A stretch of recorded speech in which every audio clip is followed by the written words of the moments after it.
overhyping it. Let's take a look at this. $3,000 plus microtransaction in a $60 game.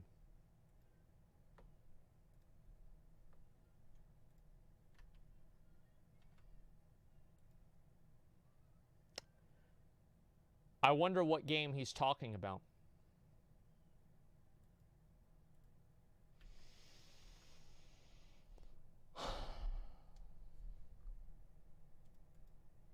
Very curious. 34 days, we'll find out. Yeah, I'm actually still amazed Classic's going to be out in a week. Okay. What about the European guy that talks about scamming people? We'll watch that after this, if this video is good. The opportunity to spend over $3,000 in Call of Duty, Stadia continuing to seem silly, Blizzard then lost their co-founder, Microsoft have a big plan for gaming, Nintendo are catching heat for a design defect, and far more as a Disney investor eyes up Activision, Pokemon moves west, and gaming's new record prize pool. Okay. That's a lot of shit. Hey everyone, and welcome back to another episode of the Roundup. This is a real meaty one, so whack that sub button, whack that bell, and let's get into Call of Duty Black Ops 4 and money. So this is a real spicy one. According to a YouTuber called E. coli Espresso, it would cost $1,324 to purchase all items in Call of Duty 4's Black Market. Now, if you include the Black Market tiers, then that goes up to $1,812. And he notes that the first update added items that cost $345 in total. Wait a second here. So each item itself is worth this much fucking money. I want to just step back for a second here. Black Ops 4 true cost. I want to step back. I want to listen to this. We didn't even make it a minute. No, because I want to listen to what the fuck he's saying. YouTuber called E. coli Espresso, it would cost $1,324 to purchase all items in Call of Duty 4's Black Market. Now, if you include the Black Market tiers, then that goes up to $1,812.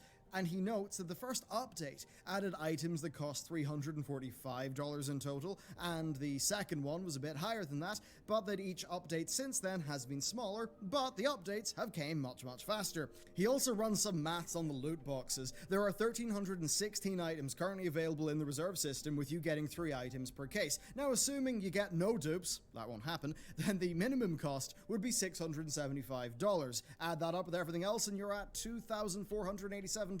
But in the worst case, if you constantly got dupes, even with their system that re-rolls every third dupe into a new item, okay. Well, wait, every third dupe?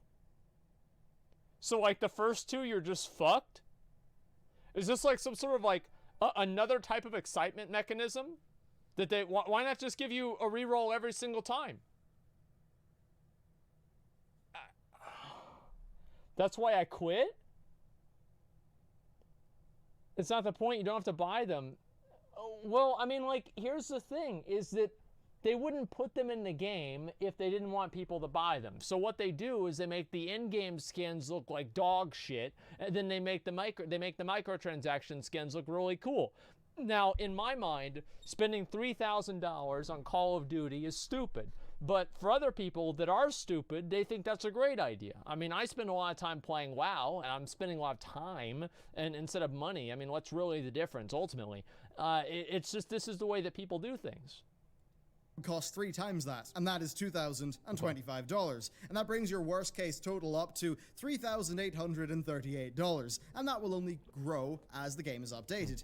Now, it's worth keeping in mind that Espresso says his data is incomplete and there are issues with maybe some things being missed or being counted twice, but even with a few $100 margin for error, it is an eye-opener. Now, there are titles that are free to play that have similar things here, but they get a bit of a pass for being free to play, not costing $60.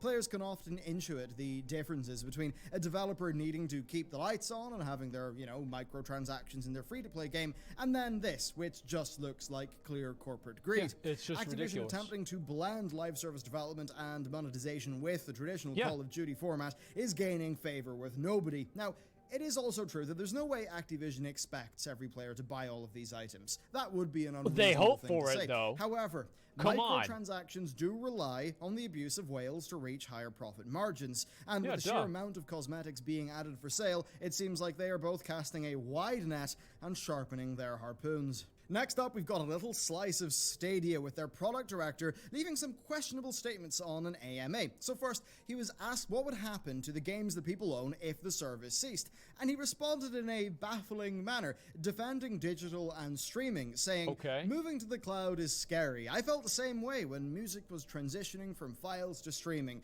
I still have all my old CDs in the garage, although it's hard to find a CD player these days. Oh, come on. Smiley face. He then says that the same thing has happened with movies, with photos, and with documents, and that it's all great, and that eventually our games will be safe in the cloud and we'll feel great about it. Now, he largely ignores the actual problem here. With photos and documents on the cloud, that's a backup. That's like a usability thing without DRM. With music, he sort of misses the point as well. He compared it to physical media, saying that people have adopted digital formats and thus CD players are rarer. Now, sure, people listen to music digitally, but most of that is either through streaming, through a subscription, or by buying DRM free now. Stadia's market is purchasing DRM protected games outright through their service. It's not that, so it's not really a good example. Now, a user asked, what if Stadia shut down? And on that he said this: nothing in life is certain. We're committed to making Stadia a success. And you know what? I'm sure that's what the other product directors at Google said before their projects ended up in Google's absolutely massive graveyard. Now, I mean, like, but let's be real, okay, guys? Let's be real. That's true. This guy, see, the problem this guy has is he gave an actual answer.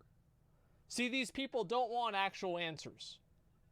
What would happen if Stadia is discontinued? The odds are if Stadia got discontinued, then Google would be falling apart, right? Or Google would have canceled the service because it would make them look extremely bad for them to discontinue a service that people have invested a ton of money into, right? It would make them look like fucking idiots. And also it would make a ton of people mad. So yes, if Google falls apart, if the country goes into a civil war, if there's a nuclear holocaust, there's a million different ways that, yeah, of course nothing in life is certain. And he says this, right? But the problem is that people take that and they extrapolate it to saying, oh, well, if we cancel the project because we're not making enough money off of it for some reason, then you're going to lose all your fucking games. And so that's the issue, right? Is he gave a genuine answer, but he gave it in a way that people were expecting to hear something else. Okay, let's go the rest of this. Now, in his defense, people are quick to attack. Google shuts down services all the time. Yeah, they do, but they don't shut down services that people invested a lot of money into, like Google Hangout, not Google. What was the Google Facebook? What was that thing called? Yeah, I mean, what is that? Google Plus. Yeah, there's no Google Plus anymore, right? But people didn't invest money into Google Plus, so it's a completely different paradigm. Stadia for this, while other games with DRM do suffer similar issues, including your entire Steam library. Although at least with that, Valve have, when they've been asked about it, vaguely claimed that the games will still be available. Not in a legally binding way, but that's what they've said anyway. We can't really get the same from Stadia, given that customers, well, rely on the Stadia hardware to run their Stadia games.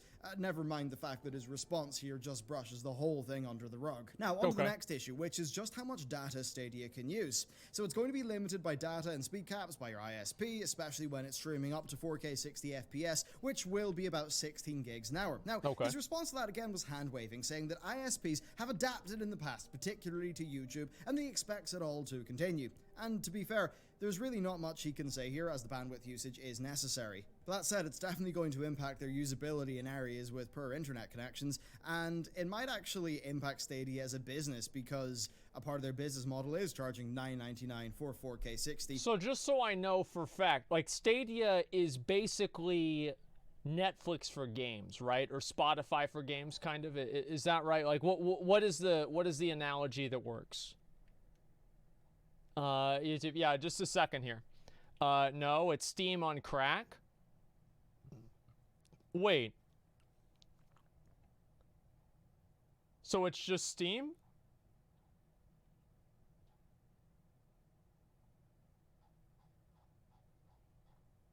No, it's not. Okay. Steam, but shittier. Okay, all right. It's like that boring. Yeah, I don't even fucking know, man. Like, this is actually kind of confusing. It's like Steam, but you pay for it.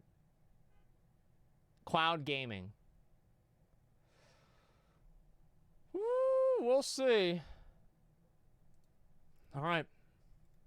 Which seemingly a fair amount of people won't be able to utilize. Now, beyond that, he also compared Stadia Pro to Xbox Live Gold or to PlayStation Plus instead of Netflix, which I think is Netflix is more the model people would want from this. And what he meant by that is that yes, you're able to claim some free games, but the thing you're actually paying for, that $9.99 or whatever a month, that is you paying for a better experience, like with Xbox Live Gold. Now, on this front, he said that the free games work like this. If you've got an active sub, you can claim that month's games, but if you drop off and come back after a few months, you'll have access to the games that you've claimed, but not the ones that you have missed. Now, in addition to that, he mentioned a laundry list of features that Stadia will have at launch, like friends, partying, and voice chat with achievements, family sharing, mod support, and more stuff being planned for later. But still, I've got to admit that paying $9.99 a month to gain access to a platform at decent enough quality to then have to buy games at full price, that just does not seem like a good deal to me. But I guess being a PC gamer, I'm not their market. I want to know what you think on that. Regardless, I will report back once our Stadia Founders Edition arrives in a few months. Yeah, we'll see about that, dude. I mean, talked in an earnings call about Xbox. I can't say that I'm excited about Stadia.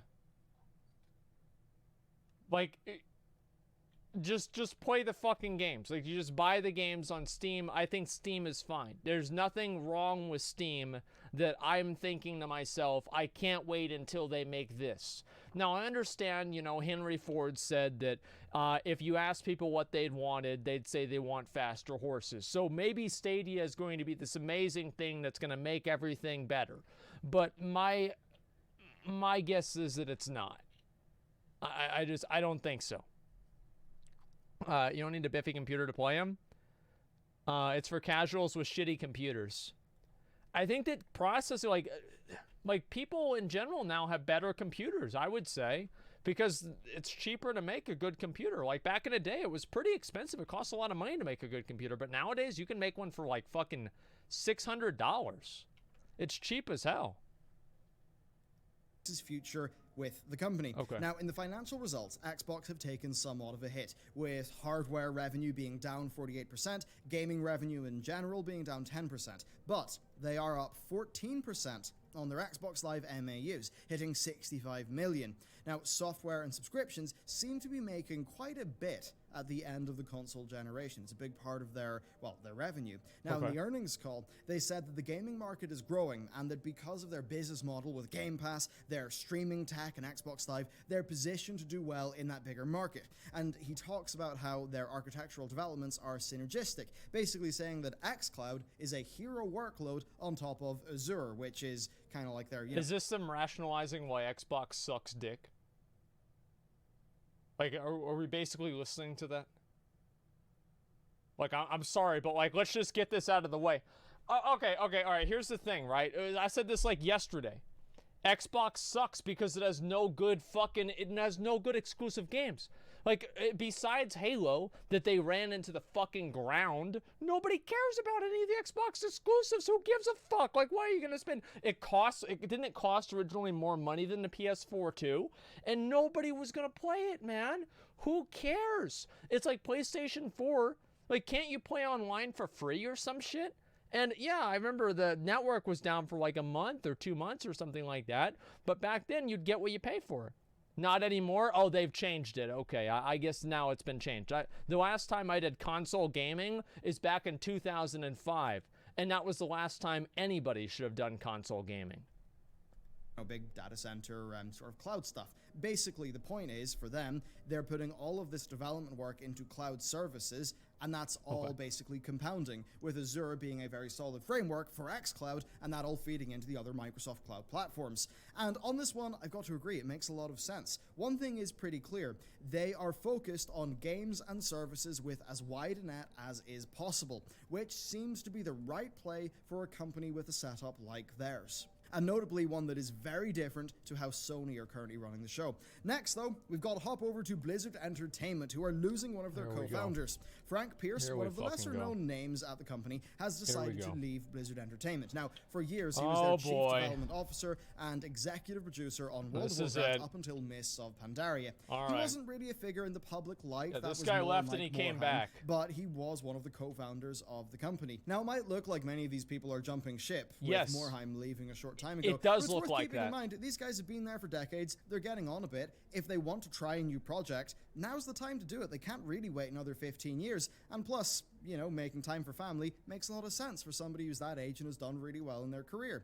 But that said, what does it mean for Blizzard? What is the read you could make into it? Well, it's hard to say. You see, here's the thing. Blizzard's underperformance has been the norm for years now, even under Mike Morhaime's leadership. And that's even if it was less them struggling and more that they could have done better with what they had. I mean, just look at the cancelled Diablo 3 expansion, the cancelled StarCraft game, Overwatch's slow development, Overwatch 2's slow development, the cancelled mobile game, Heroes of the Storm, the actual coming out mobile game, that's the best one. Reboot of Diablo 4 and their big PR mess of recent times. Something there does need to change. I do think that.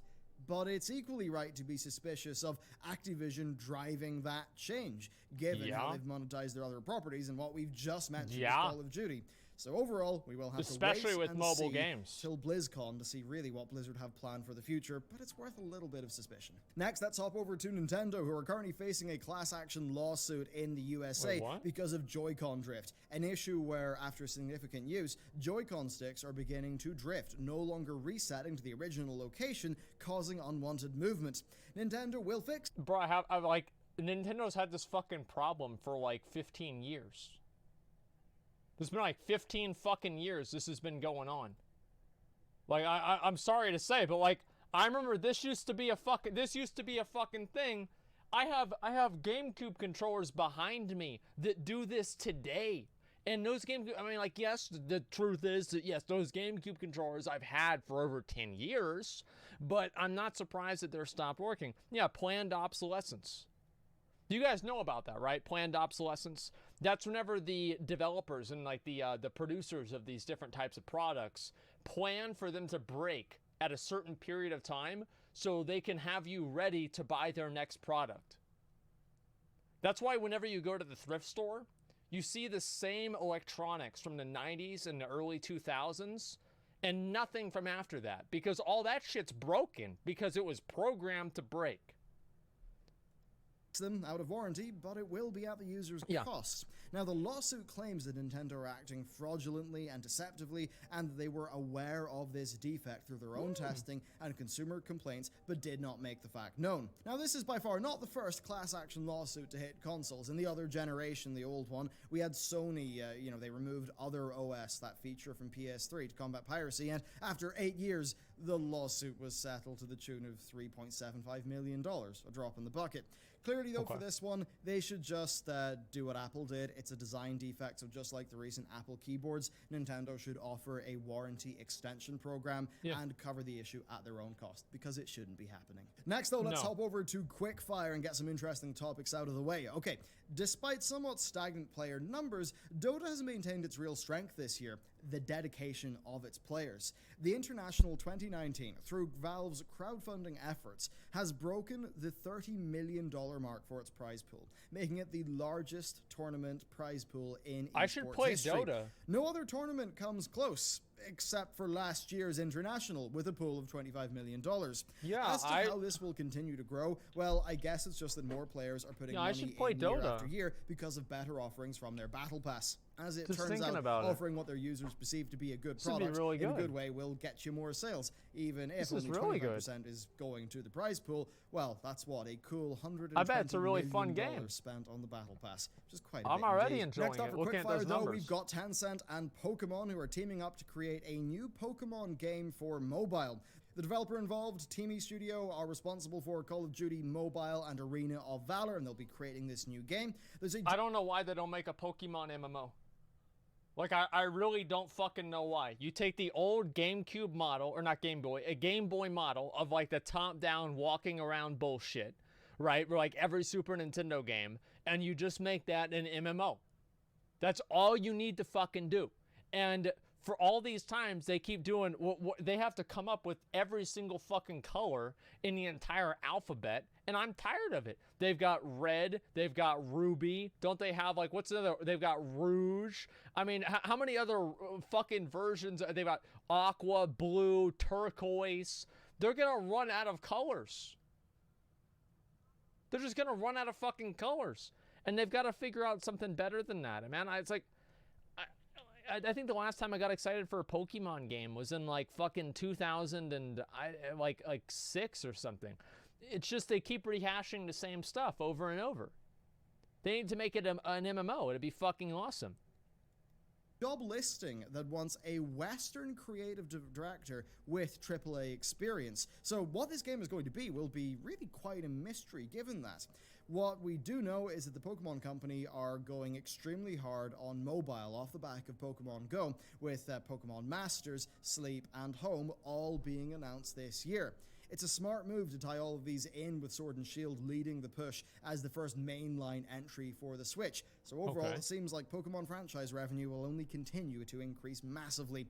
Next, though, we've got a good story. We have Ubisoft joining Epic in supporting Blender. So Epic, through their Mega Grants program, recently gave $1.2 million to Blender, which is an open source 3D creation tool. Ubisoft now also came on board, but as a corporate gold partner, which seems to be to the tune of 30,000 euros a year. And overall, I just think it's great to see quality open source software being supported by the large companies. Wow. Every cent that goes into Blender will improve that tool, and that will improve it for the many smaller 3D artists and game developers who also use it. Even if their motive is so that, you know, those companies can use Blender without paying a license fee like they would have to do for other software, it still is having a good trickle-down effect. And then next, we've got an interesting one, because Activision's share price has been dropping pretty steadily. It's not in a great place, and there's speculation that it could be... Let's see. Let me see.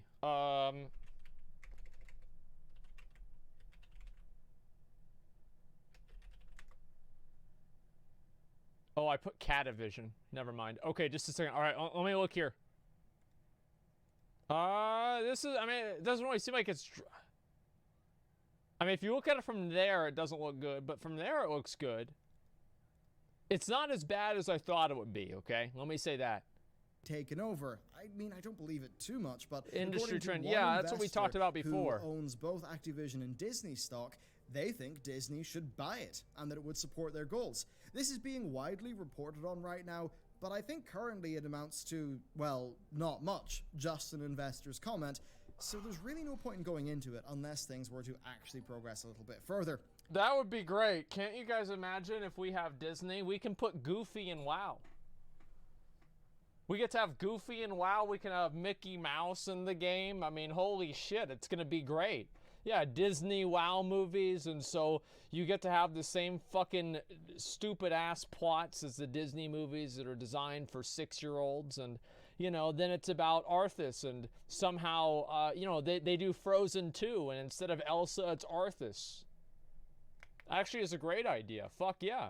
So there you go. That is another episode of The Roundup. Let me know what you think about the topics we have covered today, especially that Black Ops 4 stuff. Is it okay to offer that much in the way of cosmetics, to have such a high potential ticket price? Well, I suppose less ticket price and more massive gift shop after the ride. And also on Stadia, is that up your alley? Is it not? Do you think it's good? Do you think it's bad? What do you think about ownership in a world with things like Stadia, where you don't even own the hardware? I'd love to know. And with that, subscribe, ring that bell, helps me out a lot. Thank you very much for watching this channel, and I will see you next time. Okay. All right, listen, okay. Sylvanas and Jaina are Disney princesses. Yeah, Sylvanas would be a great Disney princess. So how much money, let me see here, how much money does it take to get everything in Apex? How much does it take to get everything in there? How many Apex packs do you need minimum to unlock everything? So that is total of, how much money is this? Like, just tell me how much money. 919. So how much money is that? Like, somebody just tell me. I forgot like what the breakdown is for the packs and like how much money. 919. Like, but how much? $10,000.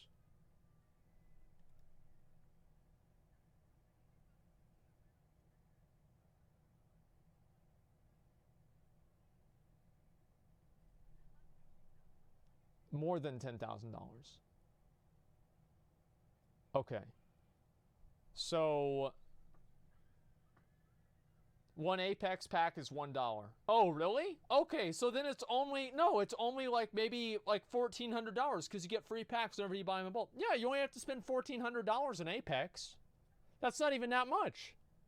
Yeah, it's a free-to-play game, too. Don't forget about that as well. Not interested in Stadia, not even a little. Let me guess, Activision is acting like themselves. Those AAA life service games are not more than pay $60 to be allowed to pay even more. Don't buy Stadia or Activision games. Another day in gaming. Another greedy publisher's dance around. Another day to keep my slim wallet closed. Triple dot. And he has a communist raven as his picture here. Let's look at this right here.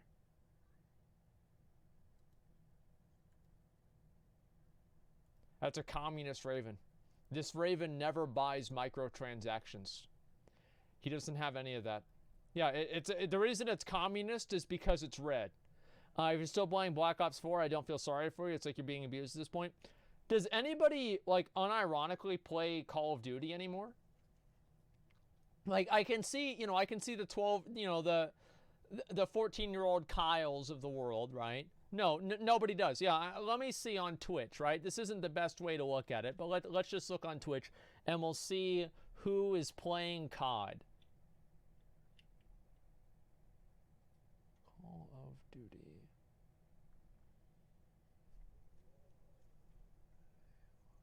Black Ops 4. 13,000 viewers. That's 12,000 more than I had expected. No, really, that's actually good. Yeah, Call of Duty. Yeah, there it is. 13. That's a lot. I mean, usually whenever there's like nothing else really going on in WoW, like WoW can go all the way down to that. Honestly, it's pretty fucking sad, but it's true. Like Path of Exile, by the way, is doing really fucking well, even though the game's been out and the season's been out for a while. Like, this new season's really fucking good. I haven't played it yet, but I've watched it, and it seems a lot more exciting than the previous one. Okay, yeah, RuneScape's still better. Yeah, well, the point that I'm trying to make right here is that a lot of these, these games, these, like, new AAA games, I think they spend too much money developing the game. Like, they're just spending too much money on the game. That's really all there is to it. They're wasting all of this money. Do they? Yeah, I think that they do. What do you think about WoW adopting the same system as EVE Online? Free expansions? No, they're not going to do that. I think that you should have to pay for expansions. It's not a big deal. Swedish guy. Okay, all right. We will look. We will watch. All right. We can watch the Swedish interview on how to scam kids out of their parents' credit card.